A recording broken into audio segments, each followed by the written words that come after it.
votre chaîne Ngekokh TV. Ngekokh TV, c'est une chaîne télémédia bilen gëna djégé. Pour vos reportages, des émissions, couverture médiatique, vos publicités, Ngekokh TV indil na len lu bess. Avec une équipe pétrie de talents médiatiques. Ngekokh TV, un autre élan de la médiation sénégalaise. Partagez et abonnez sur votre chaîne Ngekokh TV. asalaamaaleykum mbokki commune bu Ngekokh ñu ngi nuyu ñëpp di ziar kenn ku ci nekk te lay jox sa wàccuwaay tey nag ñu ngi fii si biir mairie bu Ngekokh waaye nekk aussi si salle de délibération macha allah salle bi nga xam ne kenn dootu ko natable ndax lépp loo xam ne ñu ngi koy waxtaane lu am solo si Ngekokh bari na loo xam ne fi lañ koy defee lu demee ne conseil municipal ak yenn décision yi tax na nag tey ñu ngi fii nag ci benn forum bu mag bu am solo boo xamante ne le forum communal 2023-2024 pour l'amélioration des perfections des élèves particulièrement ci série bu mag boobu nga xam ne moom la ñuy wax mathématique ba tax na nag ci kaw loolu ñu ngi jàkkaarloo ak kenn ki nga xam ne bokk na ci ñi ngi bokk si jotaayu tey bi ñi participer c'est un partie prenante ñëw fekkee lii ndax directeur école la naam waaye aussi mooy jiite li nga xam ne moom mooy collectif des DG d'école bu commune ci biir commune bu Ngekokh ba léegi ñu koy gën a xamee ci Lassana Bodian donc monsieur Bodian lan nga xalaat wala bokk lan mooy say impression ci bés bu màgg bi nga xam ne am nañ ko tey muy forum sur l'éducation. Bien, merci beaucoup. Donc ñun ñu fii donc di waxtaan ci projet bu ñu wax PAM 2 boo xam ne dafa tàmbali yoon Nioro du Rip mu am foofu résultat yu baax donc ñu yaatal ko moo tax mu egg fii si Mbour man nag kontaan naa si trop parce que bu mu nekkee Nioro aussi foofu laa nekkoon ma jiitu projet bi fii ma ñëw fii projet bi fekk ma fii donc jotaay dañuy waxtaan si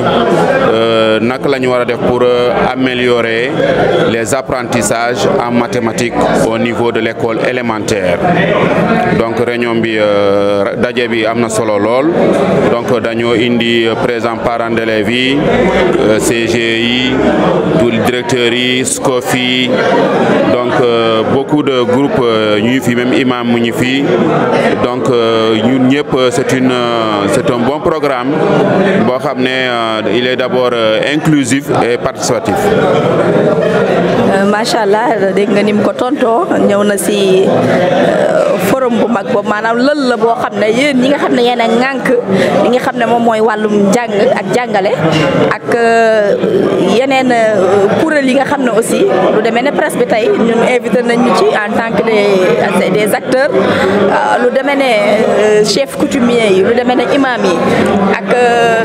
ulema yi ñëpp tey invité nañ leen ci bés bi waaye li tax nag bu ñu nee forum sur l'éducation waaye ñu gën a jox gëdd li nga xamante ne moom mooy mathématique ci xam bi ñu ko xam ndax ku xam mathématique xam ne mën nañ wax ne mooy la science biy définir sax l'ensemble des autres sciences ci mbir njàngam lu demee ne chimie lu demee ne physique yëpp ci biir mathématique la daal di tënku lan nga mën a wax ci solo bi am si matière boobu nga xam ne moom mooy les mathématiques. Très bien, donc suñu jëlee mathématiques et puis à l'école élémentaire nga xam ne c'est la base donc xam nga jàngale mi dafa am temps boo xam ne presque littérature moo dominé woon mais ñu dem ñu xam ne donc enseignement mathématique dafa sooxe te gis nga donc àdduna bu tey mën nañu dem sans les mathématiques parce que li ngay def nii c'est les mathématiques c'est la technologie donc lépp lu ñuy def ay machines ordinateurs yëpp ce sont les mathématiques donc c'est un monde mathématique donc il faut que ñu préparer xale yi à mieux donc intégrer ce monde mathématique c'est pour cela donc ce programme est d'une importance capitale. Machallah, ce programme est d'une importance capitale ci kaw loolu rek day desandi ba léegi ndax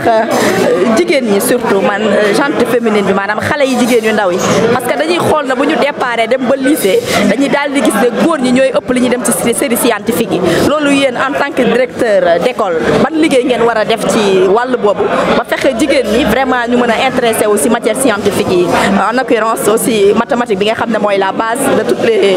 moo lay jox vraiment comment fonctionnent les autres matières yi nga xam ne ay matières scientifiques lañ. Bon, il n'y a pas de particularité. La plupart des temps ñu bëri dañoo ragal mathématique parce que dañu leen ne mathématique dafa jafe mais encadrement kese la si depuis école yu ndaw yi maanaam primaire élémentaire xale bi bu aayee ci mathématique c'est une question d'adaptation si aayee si mathématique mën na continuer maanaam nit ñi des fois si communication yi des fois ñooy décourager xale jigéen ñi ñu naan foofu dafa jafe mais lan moo yomb si àdduna donc il suffit de faire des efforts et puis ça peut marcher. Merci beaucoup monsieur Lassana Bodian ki nga xam ne moom mooy jiite directeur yi rek école bu Ngexoox macha allah ñëwoon ci forum bu mag bi ni ñu leen ko waxee muy forum boo xam ne pour saytu wala boo ko fexe nu ñuy saytoo xale yi nga xam ne ñoo nekk ci primaire yi waaye nag ci matière bu mag boobu ñuy wax mathématique kon nag monsieur Lassana Bodian vous pouvez revenir un peu en français s'il vous plaît. Merci beaucoup. Donc c'est avec plaisir donc de participer à ce forum du projet donc PAM 2. Donc c'est un projet donc qui est financé par donc la JICA, sont des Japonais. Donc ils ont commencé d'abord dans le Kaolack à Nioro du Rip et ils ont eu des résultats probants. Ainsi donc ils ont élargi donc et c'est venu à Mbour 1 et voilà donc dans chaque commune ils sont en train d'organiser leur forum. Donc Ngexoox c'est leur jour aujourd'hui. C'est pour donc le programme d'amélioration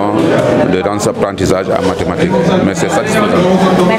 Merci beaucoup monsieur le directeur. ba léegi rek ñu ngi ci kaw forum bi maanaam lël bi nga xam ne borom xam-xam yi nga xam ne seen dafa màcc jëm ci wàllum éducation ñoo fi daje tey kii ñu jàkkaarloo nag di maanaam ci njiit yi la bokk ndax bu ñu nee inspecteur wala bokk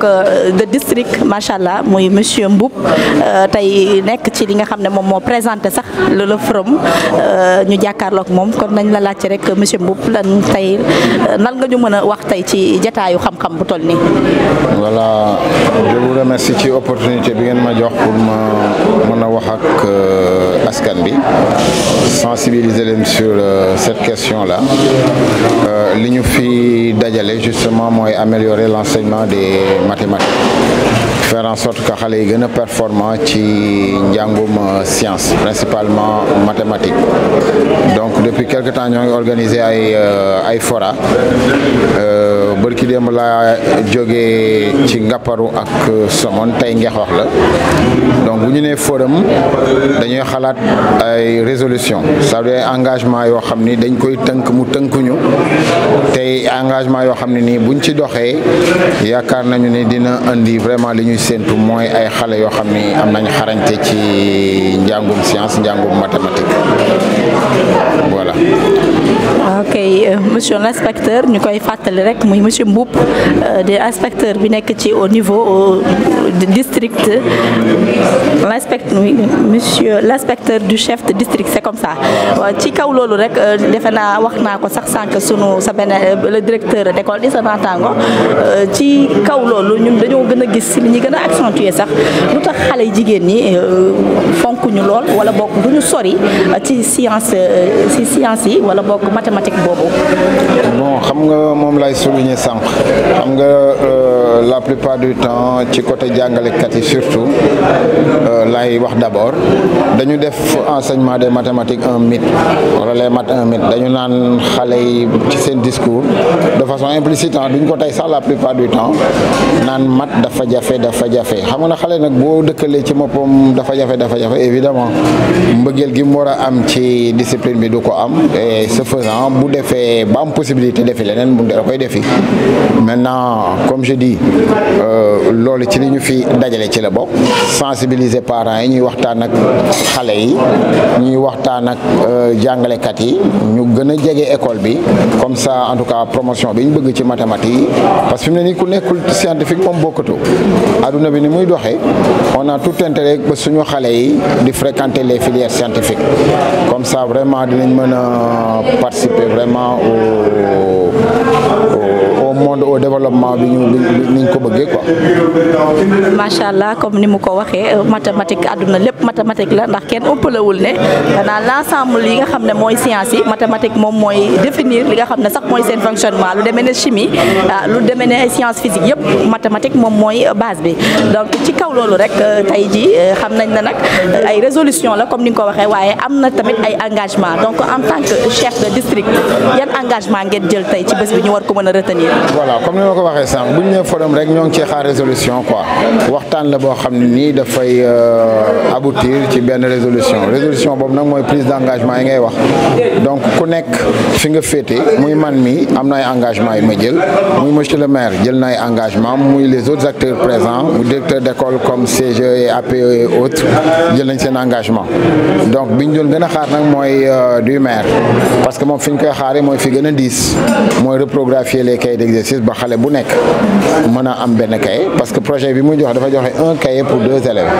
mais maintenant comme maire bi décidé na ci jël na résolution jël na engagement que dina def ba xale bu nekk am benn cahier loolu on applaudit jël na aussi engagement comme quoi codec bu nekk dina la jox benn photocopieuse loolu dina faciliter reprographie documents yi parce que léegi ngeen xoolee évaluation yi defatuñ ko ci cahier ci ay feuilles lañ koy def te feuilles yooyu dañ koy c'est des documents yoo xam dañ koy imprimer donc bu codec yi amee photocopieuse dinañ ko mën a centraliser ci benn école bu ñu tiiree ku nekk ñëw jël li dérouler activité bi ni nga ko war a defee loolu it am na solo fi ñu xaar maire aussi jël na fa engagement mooy ci facilitateurs yi recruter des facilitateurs mooy ñoo xam ne dinañ jàppale ak les jàngalekat yi ci ñuy dérouler seeni leçons normalement mais facilitateurs yooyu mën na nekk tamit jàngalekat bi c'est-à-dire dañ koy utiliser mais pendant les heures non officielles mooy altine ci ngoon muy mercredi ci ngoon vendredi wala samedi matin donc lépp ça dépend ci li mu négocier ak collectivité territoriale bi ak comité de gestion bi ak directeur d'école bi. ci kaw loolu yaa ngi wax léegi facilitateur il faut nga faram fàcce rek wala boog nga leeral askan bi ñooñu lan mooy seen rôle fan lañ leen war a jëlee est-ce que balaa ñuy accéder ci xale bi maanaam di jéem a def njàng wala xam-xam ci boppam est-ce que dañ koo former ba pare wala mën na ñëw rek def ko. non justement xam nga bu ñu nee facilitateur mooy koo xam ne day yombal mbir yi mais jàngalekat bi moo tax ma ne à un moment donné facilitateur bi mën na mieux en enseignant bi nekk ci classe am mën na jouer rôle facilitateur du moment que day def prestation boo xam ni c'est en dehors des heures officielles. c'est-à-dire day ñëwaat ci jàng loo xam ne xale bi jàng na ko ba pare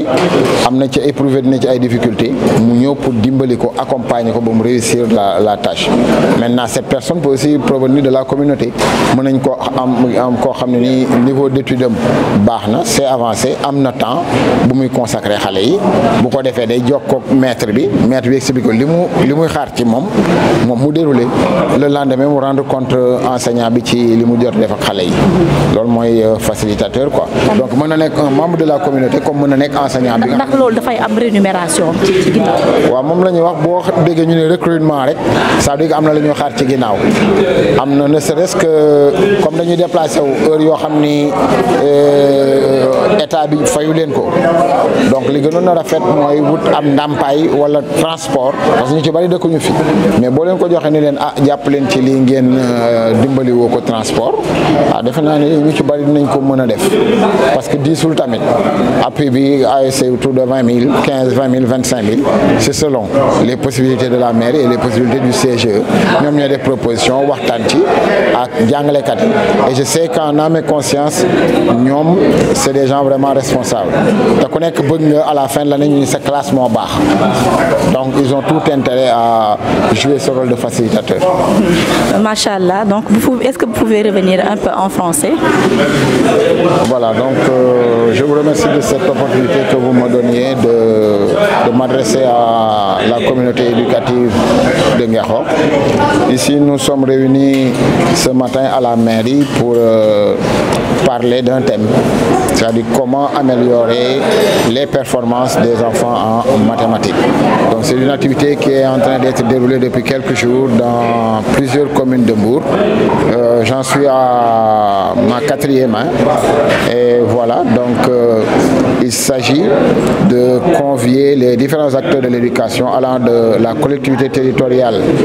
au CGE, en passant par les associations de parents d'élèves, en passant par les associations de mères d'élèves et autres, pour discuter de cette question-là. Parce que, comme je l'ai tantôt dit en Wolof, quand on parle de forum, on doit aboutir à une résolution. Et cette résolution est constituée par l'ensemble des engagements que les différentes parties concernées vont prendre. Maintenant, pour la mairie, on leur a demandé d'essayer de prendre en charge ne serait-ce que les cahiers d'exercice, faire en sorte que chaque élève dispose d'un cahier d'exercice en mathématiques, parce que le projet a remis bien sûr des cahiers aux écoles, mais le ratio n'est pas au rendez-vous. C'est un cahier pour 2 élèves. Et s'il s'agit, surtout pour le CICP, d'écrire directement dans le cahier, il faudrait que chaque élève ait son cahier. Ça, c'est une chose. Aussi, dans les engagements du maire, et heureusement qu'il s'est engagé à les prendre en charge tous, il y a aussi la dotation en photocopieuse du codec. Donc le codec sera doté en photocopieuse et au-delà de ça, il y aura un recrutement de facilitateurs. Donc maintenant les modalités restent à déterminer. Donc il va sans doute en parler au codec et de façon très en tout cas participative, ils vont en parler et voir quel peut-être ratio attribué à chaque école à propos de ces facilitateurs-là. Il y en a peut-être qui en auront 2 prises en charge par la mairie, d'autres 3, d'autres 4, c'est selon les besoins bien sûr. Merci beaucoup, monsieur. Il faut dire qu'aussi les autres acteurs vont prendre des engagements. Aussi bien les directeurs d'école ont pris leur engagement par rapport au visionnage et à la bonne utilisation des cahiers. Aussi bien les CGE ont pris des engagements pour accompagner la cellule interne et les évaluations qui seront organisées tout au long de l'année. Merci beaucoup, monsieur Mboup. On vous rappelle que c'est l'inspecteur chef de district qui était là à nos antennes de Ngekokh TV. Donc on remercie tout le monde. Votre chaîne Ngekokh TV. Ngekokh TV, c'est une chaîne télémédia bilen gëna djégé. Pour vos reportages, des émissions, couverture médiatique, vos publicités, Ngekokh TV indil na len lu bess. Avec une équipe pétrie de talents médiatiques. Ngekokh TV, un autre élan de la médiation sénégalaise. Partagez et abonnez sur votre chaîne Ngekokh TV.